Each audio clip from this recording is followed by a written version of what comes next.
Happy hump day, ladies and gentlemen. I'm Dan Wilson. I'm back here with some more back issue talk. So, I didn't think I was going to have to do this anymore. Sorry. I'm actually getting a little sick of the matter. For the last few videos, I haven't been attacking Hollywood Rape or even analyzing anything he said. But this latest video kind of went over the edge. I'm sick of this Manchild accusing real fans of certain things, of being ignorant, of not knowing who Batman is, of this, that, and the other thing, when he clearly has no idea the actual history behind Batman outside the way that he likes to see Batman, the way that he likes him portrayed. And he couldn't care less, which is why he refuses to respond to anything that anybody else says, unless it's a personal attack against him. And it's probably why he refuses to let me on his show. I actually asked him to be a guest on the show recently, and he just hasn't gotten back to me. Not once. Not to say no, not to say maybe, not to say anything. So here we are. And I'm just cutting his argument for all these Batman things apart. In his recent video, he went on about the 80s and all the must-reads of the 80s. And I'm going to get into why he preferred the 80s, but it's actually quite clear. And I'm not sure if I can finish this in about 15 minutes, 10 to 15 minutes. So there might be a part 2 coming. It'll be my first official part 2. So I went through and I made some notes of some of the stuff that he was talking about. He started off talking about the 60s show was great for its time, and after it was over, people tried to make Batman darker the way he was back in his golden age. And a lot of the books that came out in the 70s were particularly good about Ra's al Ghul, and they got Ra's al Ghul back in the 70s as opposed to today. And he went down and talked about how he's supposed to be Middle Eastern as opposed to...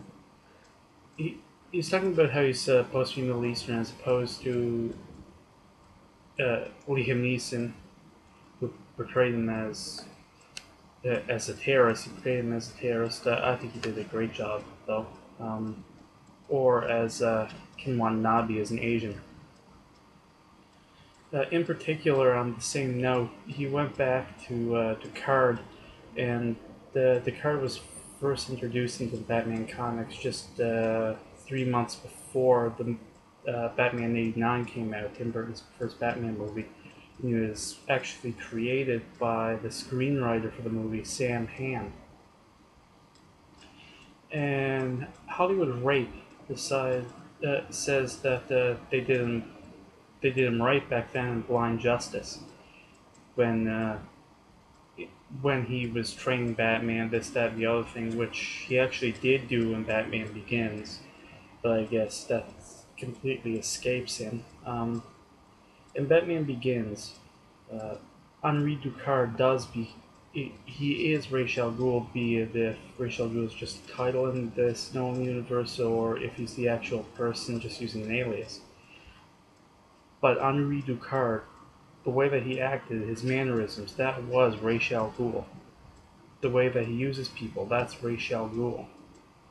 Did he fuse two characters into one to show the origins of Batman, how Bruce Wayne got trained? Absolutely.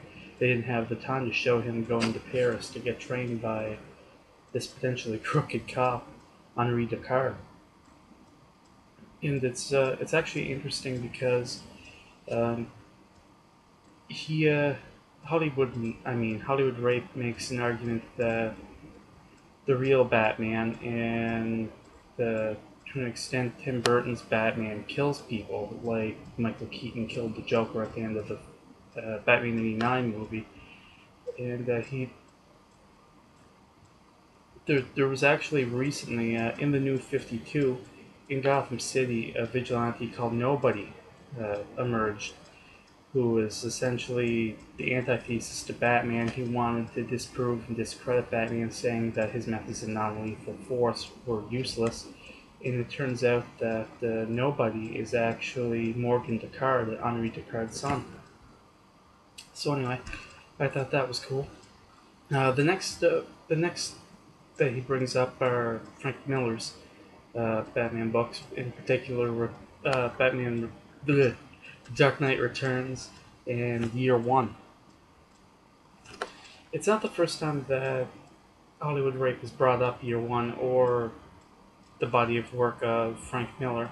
He seems to have a thing for Frank Miller, which is great. I mean, it's considered an authoritative Batman as far as the origins go, and as far as canon is. I mean, it's debatable whether some of his stuff are considered canon, such as Dark Knight Returns. But most people, when they think of Catwoman, you know, they think of her in Year One. So I'm really frustrated about this because, and I've mentioned it before, he has this thing for Frank Miller, and he loves Year One, and he loves Dark Knight Returns. But I don't understand how you can love that body of work and not love the writing that Nolan team put into these newer Batman movies, because Batman Begins was Year One.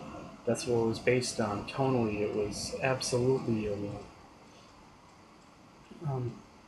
And he refuses to mention anything on it. He refuses to back it up as to why he feels this way. He mentions that he likes them, but he also mentions that he thinks that the Batman that no one has isn't Batman, when it's the Batman that was written by Frank Miller for Year One. The next one he brings up when he's talking about the Bane and why he feels that Bane, The Dark Knight Rises, is a slap in the face to some of our early writers. He brings up Son of the Demon, which is a conception of Damien, which was actually considered until 2006 when Morrison brought it back again. Son of the Demon was actually considered an Elseworlds tale, but this is one of Hollywood Rape's favorite books when it comes to Batman. But he also mentions that he feels in it, it's a very good possibility, and I've thought of it myself, I do like Son of the Demon, that the Bane in Dark Knight Rises is actually a combination of the Bane that we know with Kane, or Quinlan Lander, who was the villain, or, well, I guess he was the vocal point antagonist in Son of the Demon, who betrays Ra's al Ghul, kills his wife Melisandre. And it's probably correct. Just because he's a terrorist, he's former military, which kind of totally fits in with what we see of Bane in The Dark Knight Rises. He also goes into later about the Alan Moore's Killing Joke, which he also says is a slap in the face, and that's been misunderstood, and that people talk about the origin of Joker in the book The Killing Joke as being the definitive origin of the Joker. However, he also says that people kind of get hooked up on seeing it that way, that is the origin of the Joker. I'm pretty sure nobody actually believes that. You know, some people, if you ask for Joker's real name, they'll tell you that it's Jack Napier. And in some comics, it's been Jack Napier. They've mentioned that as his real name, but that's probably the name that he was given, just like John Doe, or any of the other ones that he's used. Joe Carr, he's used that a few times. Doesn't mean it's his real name. So I don't think people misunderstand The Killing Joke. But that's where I come in. He also brought up the cult. He says because the 80s books, essentially what he's saying is the 80s books were in the 80s, and that's why they were so good. They came out before Batman 89, and a lot of them inspired it. And he uses the cult as one of these, the story of Ethan Blackfire, where Batman basically fights some Gotham citizens. And the reason for him liking it is probably going to be in the second part of this video. He also, Gotham by Gaslight, I think you can see totally where he's coming at with these, the way that he likes to see Batman, which is another Elseworlds tale. It takes place in 1889.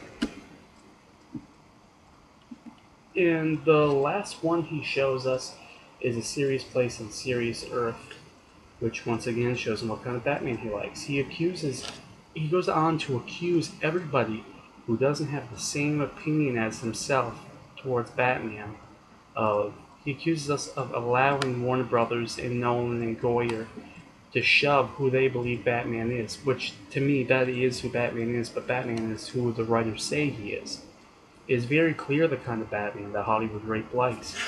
He also states that very plainly that he loves the writing of Frank Miller and has already ordered another copy of Year One, which is the foundation of the Nolan Batman movies.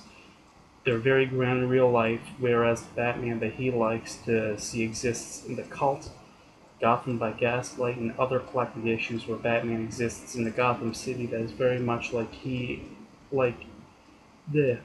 he is portrayed very much like Tim Burton does in '89. It is also clear that he is very ignorant towards everybody else, and he views and has no respect for the character. Even though he does say that he has respect for the character as a true Batman fan.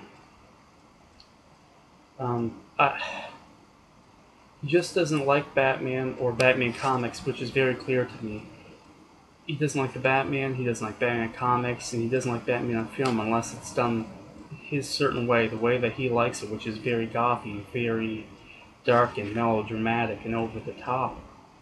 And I've mentioned this before, and I will mention it again and again and again. Every 3 or 4 months, the comics have a different writer, and this writer portrays the characters and the cities, and the artist draws things differently every 3 or 4 months. I don't see why the movie should be so much different. The different writers and different artists come on, and they're given so much respect, and they treat the Batman with respect, and they treat him with the dignity that he as a character deserves. And as a true fan, I think you, HollywoodRape, owe it to Kane and Finger, Miller, Moore, Morrison, Ham, and all the other Bat writers to show your support for the character. It's a legacy. Batman is a legacy, and a legacy has changed over the years, and you either have to accept that, or you can't call yourself a true fan. All of these things that you've listed, all of these collected editions, I've read them, and I've probably read more than you have. As I've stated, you're nothing but a man-child, and I'm sick of you treating all of the fans, all the real Batman fans, like they're nothing just because they don't see the same Batman that you do. We appreciate Batman. We appreciate all the writers who put their time in to evolve the character into what he is today, and I respect Burton's vision, I respect Nolan's vision, I even respect Joel Schumacher's vision for what it's worth. Joel Schumacher as Batman is a very talented filmmaker. And I do think that you owe it to the Batman legacy and the writers and artists over the years that have changed, and the people that you like, and the work that is based on the Batman that you like. You owe it to them and Batman to appreciate what Nolan and his team are doing. It's not fake, and it is Batman. Anyway, I think that is all I actually have to say. I'd really like an explanation as to how you can say that you like Year One, but not Batman Begins, and how you can say that this isn't Batman when you've listed about 4 very different portrayals of Batman in this one video alone, that are portrayed differently, that look different, that act different. Batman has a son in one of the things that you're talking about, and you even mentioned that you don't even know if he has a son, if that's in canon anymore, so obviously you're not following. You really are not a true fan. You're a fan of Batman '89, you're a fan of Tim Burton, and you're a fake. And that is it. Bye.